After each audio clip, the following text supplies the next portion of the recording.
Good afternoon. All the evidence, testimony, text messages are now before you. The case is going to soon be yours to decide when Judge Polis gives you the law to take back there. You'll have a written copy to read through. I was watching something just the other day, actually on YouTube, and a guy was talking about perception versus perspective. And he was talking about how we go through life. Normally, we're looking at things as you go through it through your own perception. You know, you're seeing the events around you, the people around you.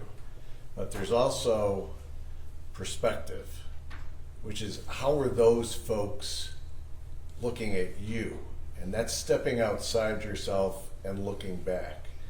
And I really thought about that coming into today's closing argument, because my perception doesn't matter. If it was my perception that mattered, I think I don't even need to make a closing argument. But that isn't what matters. What matters is your perception of the case, and that I don't know.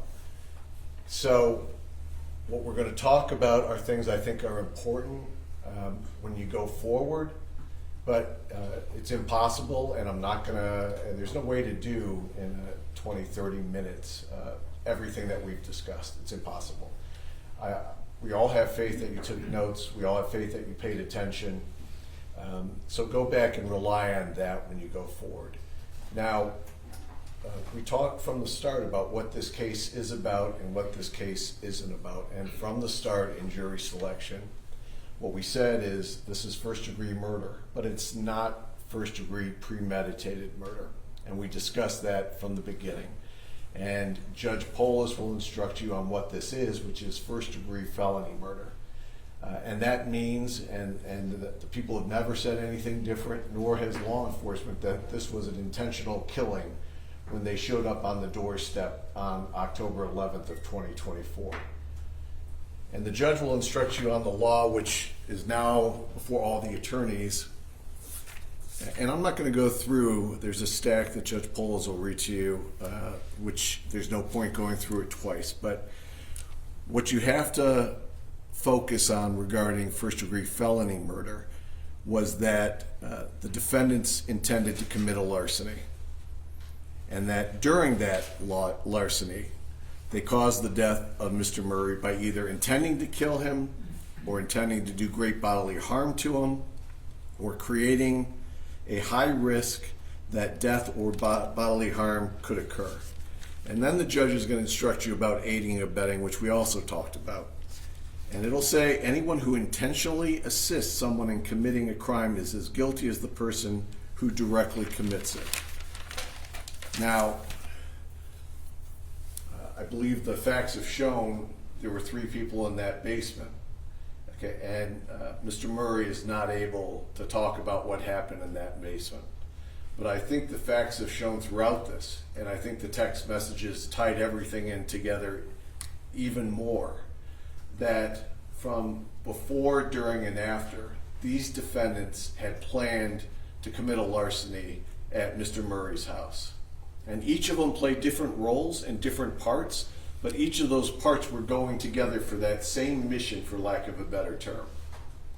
And you'll hear and you've heard that defendant Hernandez started a year before with his contact with Mr. Murray.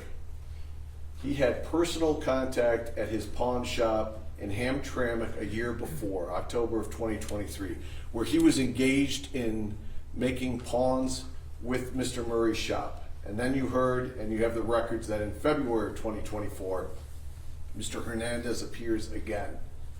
And when he appears again, not only does he take some things out of pawn, but he asks to speak with Mr. Murray face to face. And Mr. Murray came over, shook his hand, looked him in the eye, and talked to the co-defendant Hernandez. And the other interesting part of that, because there are little bits that maybe don't seem that important, and maybe they're not, that's for you to decide. But what is Hernandez in there looking at? He's in there looking at Rolexes. What does Mr. Murray wear? He wears a Rolex. What does Mr. Murray have on him? He has jewelry.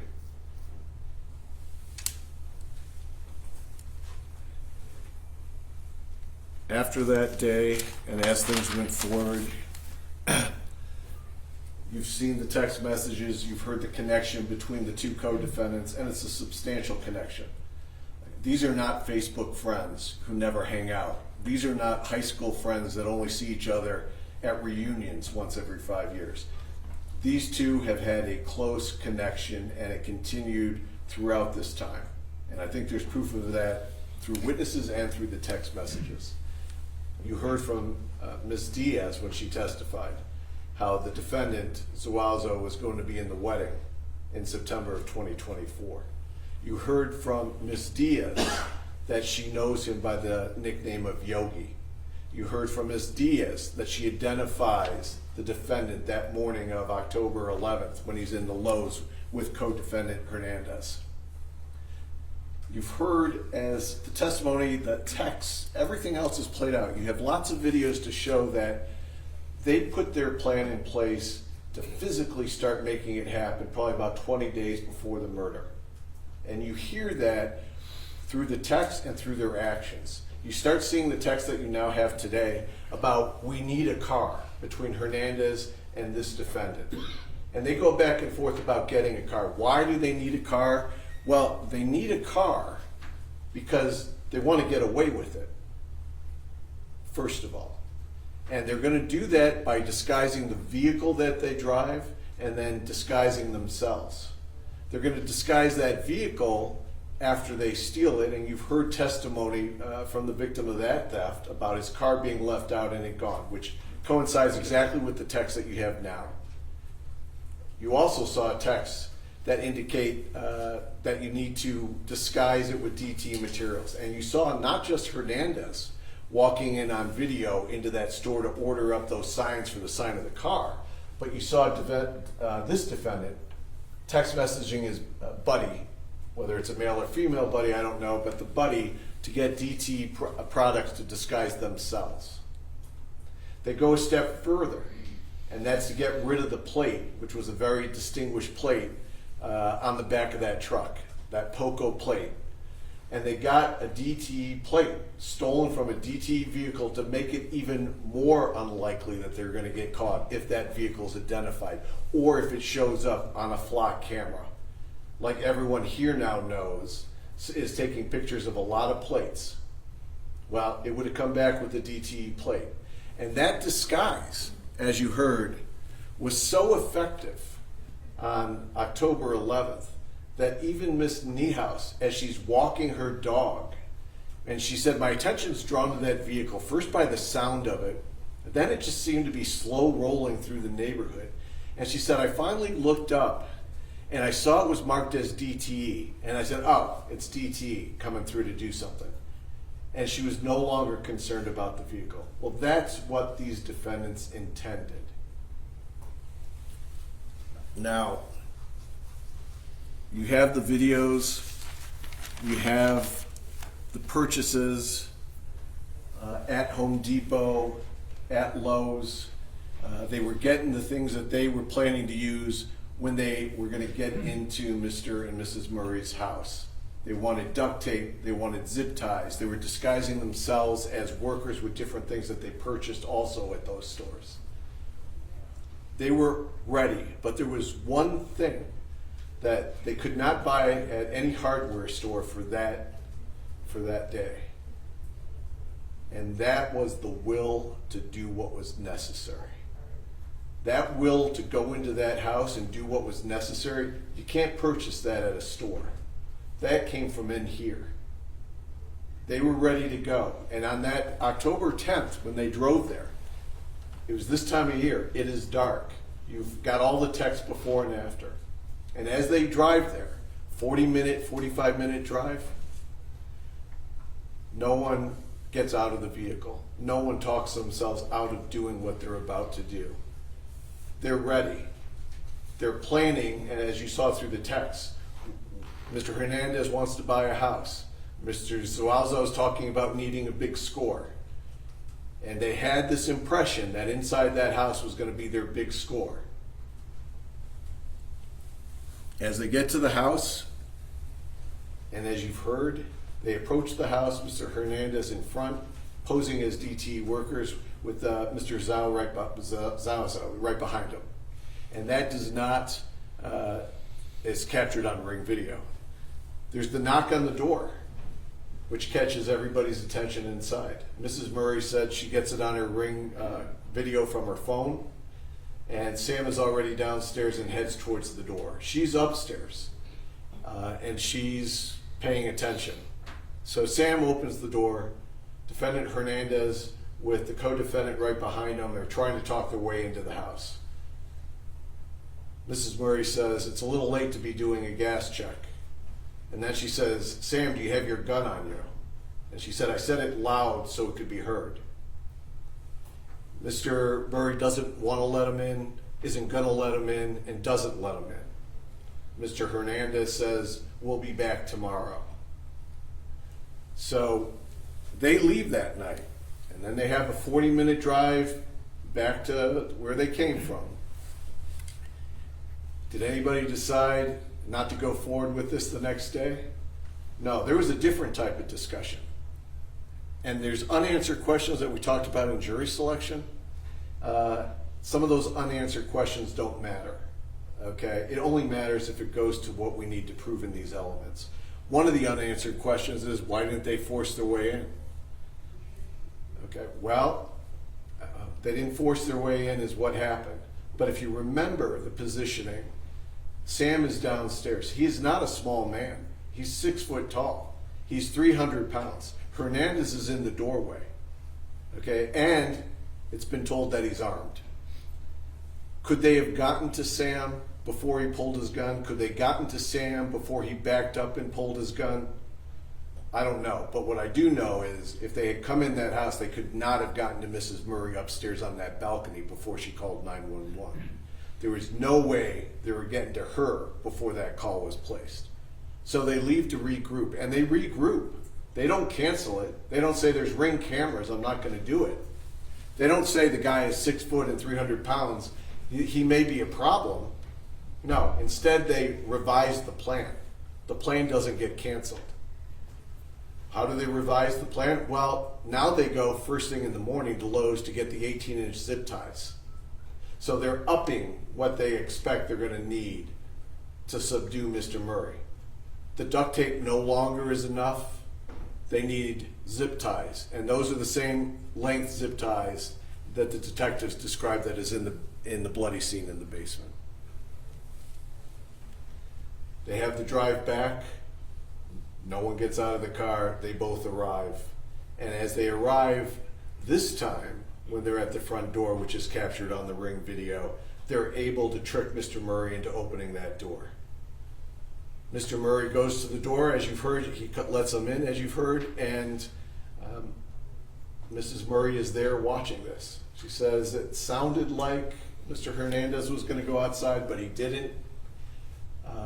And you also heard that defendant Zuazo starts lingering around where the dryer is, which is a gas dryer. So they start going downstairs, and what's important to note is the little pieces of things, which you have, I'm sure you have. So Sam goes down the stairs first. Who's following Sam? This defendant, not Hernandez. The first one to go downstairs behind Sam is this defendant. The first defendant who's going to encounter Mr. Murray is this defendant, and Hernandez goes down behind him. The door is closed, and you know some of what happens next. We don't know all of what happens next because Mr. Murray isn't here to tell us. What you hear next is defendant Hernandez comes up, and he immediately confronts Mrs. Murray, who's right there. She doesn't hear anything for that 10 or 15 minutes. No screams, no shouts, no commotion. But she sees Hernandez, and he starts with, where's the safe, where's the money, where's the jewelry? And obviously, that conversation triggers the realization that these are not DTE workers, that this is a problem. And she answers immediately, we don't have a safe, the money's in the purse, there's no real jewelry here, it's upstairs. And you hear at that point in time, defendant Zuazo comes upstairs. And when he comes upstairs, Sam isn't with him. And when Mrs. Murray sees Zuazo, she asks, "Where's my husband?" And she's asking, "Where's my husband?" And he comes up and hears that. Hernandez doesn't say anything in response to that. Zuazo does. And what he chooses to say is, "He's sleeping." And at that point, she sees the blood on this defendant's chest. And she starts screaming. Hernandez immediately punches her on the left side of the face, as you've seen the photos and as you've heard in testimony. And what else does Mrs. Murray say that is important? And as you look back through everything, all that we ever want is for you to use your common sense about what makes sense, what doesn't make sense. And what makes sense is exactly what she says. She says she sees his whole face because the mask is no longer in position.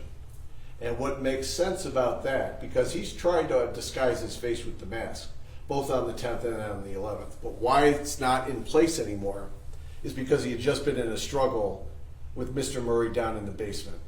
And that mask had been moved and dislodged during that life and death struggle. And that life and death struggle was just Mr. Murray's life and death. These defendants were never concerned about their life or death. And if you heard, the only blood, there's DNA from the defendants. There's never any blood from the defendants. The only blood that you see, and there's a lot, is from Mr. Murray.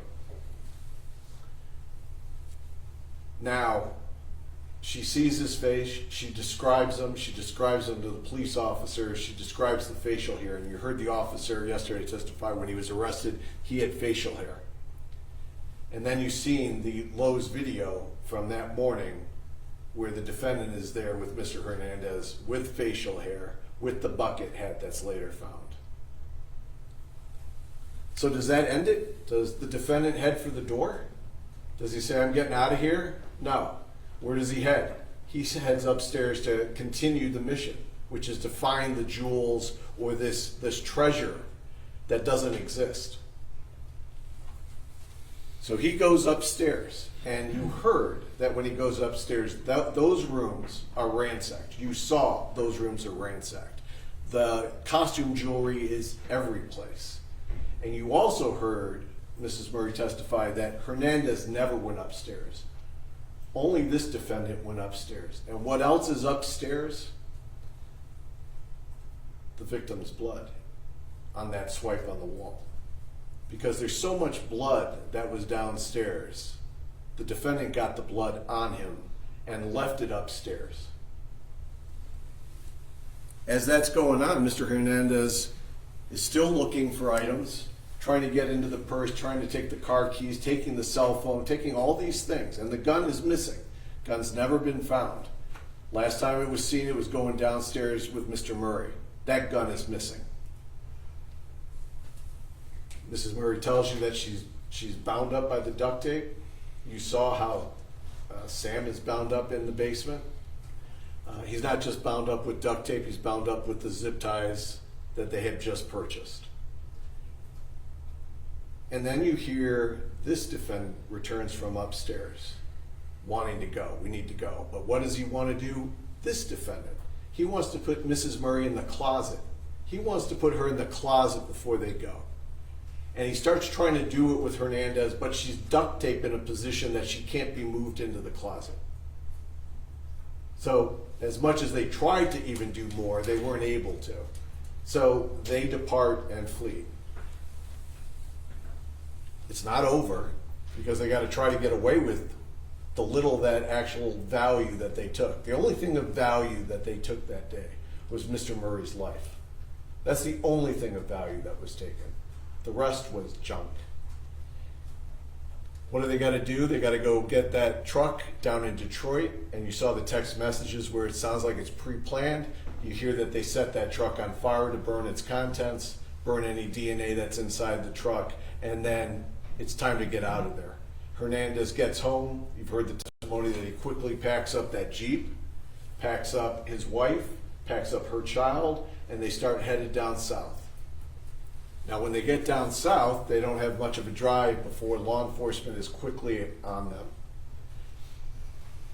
Law enforcement finds a lot of objects. of value that are later processed. You've heard about all those objects, which include the 13 size shoe, which is Mr. Hernandez, and in fact, the video, you can clearly see he's wearing those Nikes in one of those videos. You also have the brown boots that are size 11 that are not able to fit Mr. Hernandez's foot. And you also heard today that the defendant's shoe size is 10 and a half.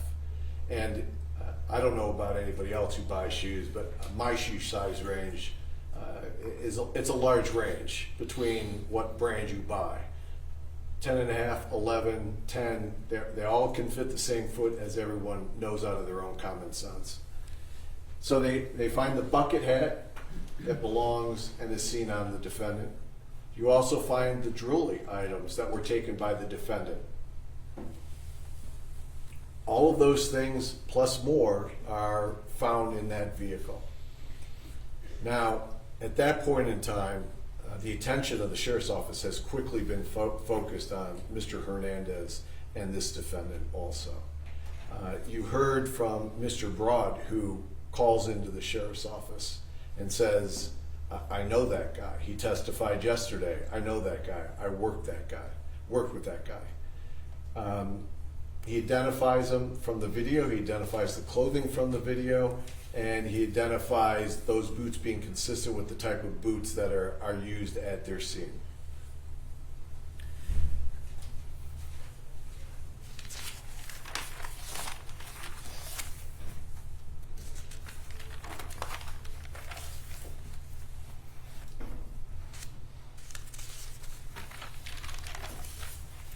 So then you hear more gruesome details today from the medical examiner about the manner that Mr. Murray was killed. Those photos show a lot of light about what happened in that basement. It was a brutal beating, a multiple hit beating, a beating that could certainly have occurred with two people, regardless of their size.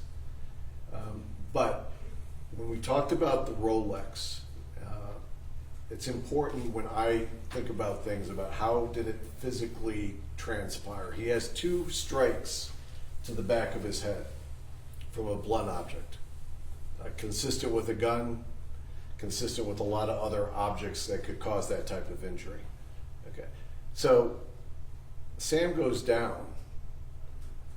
They ask for the safe, maybe. He's not giving an answer, maybe. He says, I don't have anything, maybe. But you know that conversation occurs. It occurs upstairs, and they don't like that answer either.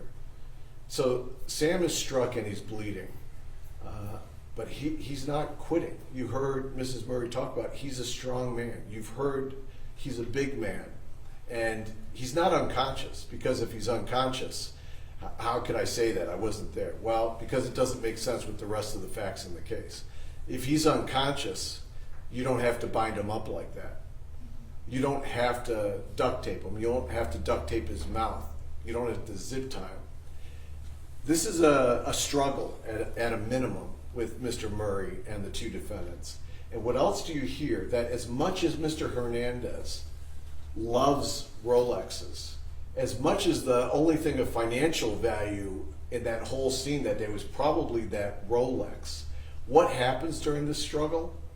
This struggle occurs to the point where he's duct taped and zip tied where you can't even get to the Rolex. If he was unconscious, if he was there, the first thing that comes off is the Rolex. Maybe they try to get the ring off, but the thing of value is that Rolex. Can't even get to it, but they don't care because they're in a struggle with him.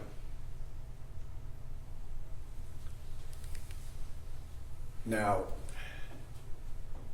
that beating had many injuries to Mr. Murray that you've heard about. And we talked to the medical examiner about the compression to the throat and about if someone's struggling to break that compression, whether it's a knee, a hand, a foot, you know, it would reset your clock. You know, if someone's trying to choke you, you knock it away, it resets the clock, keep doing it. So I believe it's taking two people to try to restrain Mr. Murray. And that fact is borne out by the fact that you have blood on both defendants. There's no version where any defendant left that basement before that violence occurred. Impossible, because you're not getting blood on your boots, you're not getting blood on your Nikes, you're not getting blood on your shirt. Both shirts, because the t-shirt Mr. Hernandez has tested also has the DNA on the blood. So that battle is going on down there. And, you know, I try to think about it like just normal life, okay? I have a brother 4 years younger, okay? So growing up as kids, when we would roughhouse, wrestle, things like that, there was a point in time where I could get both of his wrists in one hand, and I could put him down with one hand and hold him in place. And then I had one hand free. That stopped when we were about 12 years old. I could no longer control him with one hand. There was no way one person was controlling Mr. Murray all by themselves to both tie him up, keep him in a position, do all that. That doesn't seem to me to be reasonable. I think Mr. McCarthy is going to say a few things at this point. Give him your direct, full attention like you have throughout this trial, and then I'll have a few minutes afterwards to address what he says. Thank you. Mr. McCarthy. My goal now is to stop talking about 60 seconds before everyone stops listening. You've heard a lot. It's been very intense. The closing arguments have been long and also intense. So let me start by saying, in a response that wasn't how I was planning to say it. Mr. McCarthy, I've known for a long time. He's an excellent attorney. He's an ethical attorney. He would never intentionally mislead you from something that has occurred during the trial. A lot of stuff happened yesterday. A lot of DNA evidence came in, and I believe Mr. McCarthy misspoke just now in his closing. Mr. McCarthy said that blood swipe upstairs was never DNA tested. It was DNA tested. That was in the lab test number 5 that we had testimony about yesterday. It's exhibit number 8E. It's the upstairs wall swipe, and it comes back to the victim, Sam. You have the report, and that's enough. And I don't believe, and the same thing, if I misspeak on something, it's not intentional. I know Mr. McCarthy's wasn't intentional, but what he said wasn't correct. That was tested. Now, a couple other things that he mentioned was about missing evidence. Well, you know what the defendants did as soon as they left the residence that day. That was to go destroy evidence. So I don't know what was burnt up in the vehicle, but they attempted to burn up the vehicle, destroy DNA evidence. You know, a lot of things weren't recovered that were taken. Cell phones weren't recovered. The pistol wasn't recovered. The cash wasn't recovered. And Mr. Hernandez left town immediately because he had someplace else to go. This defendant was still here, but he had several days knowing what was going on, knowing what was in the paper and on the media to get rid of any evidence that he may still have had, so it wouldn't be at his residence when the sheriff's office showed up. So it's not surprising that there wasn't any additional evidence that was found there at the house. Now, there's certain things that, when we talk about Mrs. Murray, when we talk about the witnesses, that it's beyond common sense, it's beyond reason when you're looking at things. It's impossible. Just certain things about this identification of this defendant would be impossible to have happen if it wasn't accurate. I don't have to prove impossibility, beyond impossibility, but it's actually impossible in my estimation regarding Mrs. Murray's identification. She says, square away, I saw his face when the mask dropped. She says that. She identifies the defendant. She identifies him under oath. back in December of last year, says, I recognize him from the house. Okay? Now, what's impossible about that identification if it's a misidentification? Well, what's impossible about that misidentification, when she says it a year ago, when she says it under oath, what's impossible for Mrs. Murray to know? It's impossible for Mrs. Murray to know that the defendant's DNA is going to be found in the basement of her house. That's impossible. And if you notice, the one thing we didn't hear, although we had opportunity to discuss anything, was anything about the defendant's DNA on that duct tape. Two sets of duct tape in the basement of that house. That wasn't discussed. That's identification. What else is impossible? Well, when Mrs. Murray is making that identification, she doesn't know if there's a connection between Hernandez and him. She doesn't know that they go back. She doesn't know that there's all these text messages. What if the investigation went back and it wasn't that? What if the investigation went back and it was somebody else's DNA in the basement to discredit that identification? No. Everything that goes forward says this is the right guy. And what else you have that can't be created? Mrs. Murray doesn't know that Ms. Diaz is going to know the defendant, that she's going to know the defendant and his connection with Hernandez. It's impossible for that connection to have been known by Mrs. Murray when she made her identification. It's impossible. And what else is impossible is that Mr. Broad, when he testifies, he says, yes, I also know him by Yogi. Impossible for him to know that Mrs. Diaz, who's also going to identify him, knows him as Yogi. It's going to be impossible that he knows the connection with Hernandez. Hernandez is the obvious guy on the video. But he doesn't know that. He never has talked about Hernandez. But he knows the defendant. It's the rest of the investigation that brings everything together, that all these are connected to the defendant. It was also said at one point that on October 11th at 9:30, he hadn't done anything wrong. You've seen the planning that had gone through this case way before the 11th. You had seen the planning that this defendant did to get the DTE items, to get the helmet, to get everything else that was needed to be impersonating DTE officers to get into that house.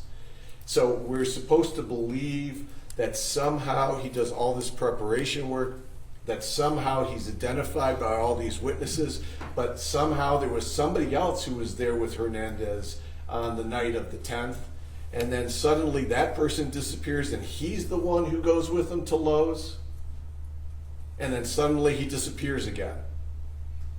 That's not reasonable, and that's not what the facts are. I'm going to end it here, but I believe when you go back, you're going to conclude this is the other person who was there, as the testimony, the DNA has said, and that the defendant is guilty as charged on all counts. Thank you.